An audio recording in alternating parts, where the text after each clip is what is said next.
Hi hello வணக்கம். தன் அன்பாலும் அரவணைப்பாலும் பாசத்தாலும் நேசத்தாலும் தியாகத்தாலும் இந்த நாட்டையும் வீட்டையும் அழகாக்கி கொண்டிருக்கும் அனைத்து அழகான பெண்களுக்கும் மகளிர் தின வாழ்த்துக்கள். ஒரு வீட்டில் கணவன் மனைவி, என்ன குடிச்சிட்டு வரீங்களா? எத்தனை தரம் சொல்லியிருக்கேன் குடிச்சிட்டு வண்டி ஓட்டிகிட்டு வராதீங்கன்னு சொல்லிட்டு. நீ சொல்கிறது சரிதாண்டி, நானும் வண்டி எடுத்துக்கிட்டு ட்ரிங்க்ஸ் வாங்கலான்னு கடைக்கு போனேன். வாங்கின்னு வந்து வண்டி பேக்கில் கூட வச்சேன். அப்புறம் தான் நினச்சேன், போகிற வழியில் எங்கேயாவது ஆக்சிடெண்ட் ஆகி பாட்டில் உடஞ்சி போயிடுச்சுன்னா எல்லாம் வீணாக போயிடுமேன்னு நினச்சி கடையாண்டவே குடிச்சிட்டு வந்துட்டேன்.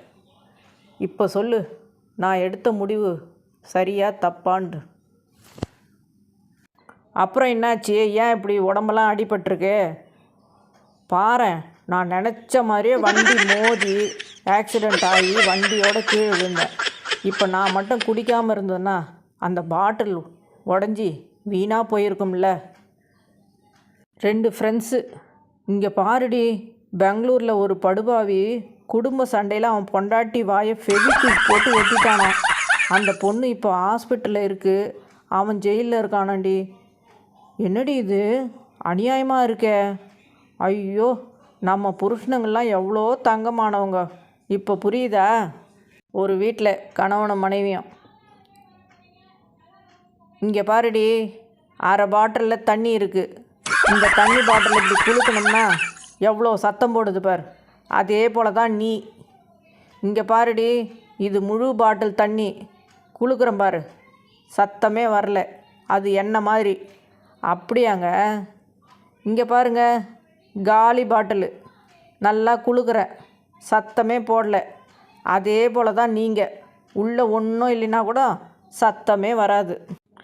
ஒருத்தவங்க மனநல ஆலோசகர்கிட்ட போயிருக்காங்க கணவன் மனைவி. அப்போ டாக்டர் சொல்கிறாரு, ஏன் சார் நீங்கள் எப்போவுமே பூ வாங்கிறதே இல்லையாமே, உங்கள் மனைவி ரொம்ப ஃபீல் பண்ணுறாங்க. ஐயோ, அப்படியா சார்? அவள் பூ விற்கிறாளா என்ன?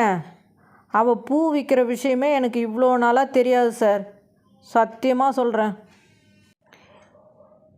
ஒரு கணவன் மனைவி ஸ்கூட்டரில் போயிட்டுருக்காங்க. அப்போது, என்னங்க, நான் இன்றைக்கி கட்டியிருக்கிற இந்த ப்ளூ கலர் சாரீ பிடிச்சிருக்காங்க. பிடிச்சிருக்குமா? அதுக்கு மேட்சாக போட்டிருக்கேனே ப்ளூ கலர் நெக்லஸ்ஸு, அது பிடிச்சிருக்கா? பிடிச்சிருக்குடி, பிடிச்சிருக்கு, எல்லாம் பிடிச்சிருக்குடி. ஆனால் இந்த வண்டியில் பிரேக் தான் பிடிக்கல. என்ன தான் டயரை கண்டுபிடிச்சது வெளிநாட்டுக்காரனாக இருந்தாலும் டயரில் காற்று வெளியே போகுதான்னு செக் பண்ணுறதுக்கு எச்சில் வச்சு பார்க்குறத கண்டுபிடிச்சவன் நம்ம ஆள் இல்லை. அட ஆமாம்ல. சிரிச்சிட்டே இருங்க, சந்தோஷமாக இருங்க. மீண்டும் சந்திப்போம். நன்றி, வணக்கம்.